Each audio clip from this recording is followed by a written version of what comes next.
Hello बच्चों, let's see the question. कह रहा है कि which of the following statement is are wrong. कह रहा है कि इनमें से कौन कौन सी स्टेटमेंट हमारी रॉन्ग है। पहली स्टेटमेंट कहता है कि Beilstein's test is a reliable test for halogen in organic compound.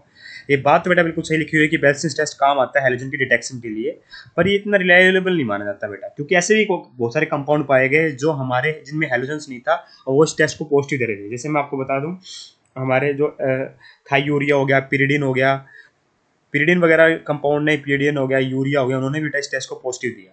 ठीक है, तो इससे हम हैलोजन के लिए इसको ज़्यादा वो नहीं मान सकते रिलायबल। और दूसरी बात क्या है बेटा, ये डिस्ट्रीब्यूशन भी नहीं कर पाता कि हमारा फ्लोरिन है, क्लोरीन है, ब्रोमीन है, आयोडीन है, इनमें भी। इसका मतलब क्या हुआ, स्टेटमेंट हमारी रॉन्ग है ना। तो हमें रॉन्ग पूछेंगे तो इसको हम टिक करेंगे बेटा। सेकंड कहता है कि Lassaigne's test for nitrogen Prussian blue colour is due to the formation of ferroferricyanide. ये देखिए बेटा, इसने थोड़ी सी गड़बड़ी कर दी यहाँ पे लिखने में। यहाँ पे पर्सन ब्लू कलर तो आता है बेटा, पर ये फेरोसाइनाइड की वजह से आता है, ना कि फेरोफेरिसाइनाइड की वजह से। किसकी वजह से आता है, ये कंपाउंड बनता है बेटा मेरा Fe4FeCN6 का होल थ्राइस .xx2। ठीक है, तो क्या बनता है बेटा मेरा, फेरी फेरोसाइनाइड होता है। यहाँ पे फेरोफेरी लिखा हुआ है, इसलिए इनकरेक्ट हो गया ये स्टेटमेंट भी हमारा। फेरी फेरो आएगा बेटा, ना कि फेरोफेरी आएगा। थर्ड कहता है कि when FeCl3 solution is added to the Leysinger's extract, a blue solution is obtained which indicate the presence of both nitrogen and sulfur। नहीं बेटा, blue colour, person blue colour किसकी वजह से आता है, ओनली ड्यू टू नाइट्रोजन आता है। अगर नाइट्रोजन सल्फर दोनों होंगे तो हमारा ब्लड रेड कलर आएगा बेटा। कैसा कलर आएगा, ब्लड रेड कलर आएगा। तो ये स्टेटमेंट भी हमारी रॉन्ग लिखी हुई है।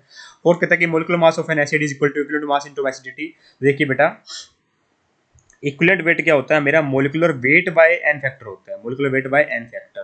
ठीक है, और एन फैक्टर क्या हो सकता है, किसी एसिड के लिए उसकी एसिडिटी हो सकती है। जैसे मेरा H2SO4 के लिए एसिडिटी कितनी है, कितने H पॉजिटिव आयन दे सकता है, 2 दे सकता है बेटा, तो इसका एन फैक्टर 2 है। ठीक है, तो मोलिकुलर वेट क्या होगा बेटा मेरा, इक्विवेलेंट इक्विवेलेंट वेट क्या होता है बेटा मेरा, molecular weight by n factor होता है। तो यहाँ से मैं क्या लिखूंगा, मोलिकुलर वेट। और पहली बात तो बेटा एसिडिटी नहीं होगा, सॉरी मैंने गलती बोल दिया, यहाँ पे बेसिसिटी वर्ड यूज होता है। एसिडिटी तो बेटा बेस की होती है हमारी, है ना। क्या होती है, एसिडिटी वर्ड यूज होता है बेटा मेरे बेस के लिए। इसके लिए वर्ड यूज होगा बेसिसिटी, कितने एच पॉजिटिव आयन दे सकता है, यहाँ बेसिसिटी वर्ड यूज होगा। तो 2 बेसिसिटी, स्कैन फैक्टर जितना होती बेसिसिटी होगी, ना कि एसिडिटी होगी। स्टेटमेंट इसने गलत लिखी हुई है, यही हमसे पूछा गया था। यहाँ बेसिसिटी वर्ड आएगा बेटा, ना कि एसिडिटी आएगा। ठीक है, एसिडिटी वर्ड यूज होता है बेस के लिए। तो option number 1 2 3 4 all are correct here, because all of these statements are incorrect, wrong, है ना। I hope you got the answer. 1 2 3 4 is the correct answer.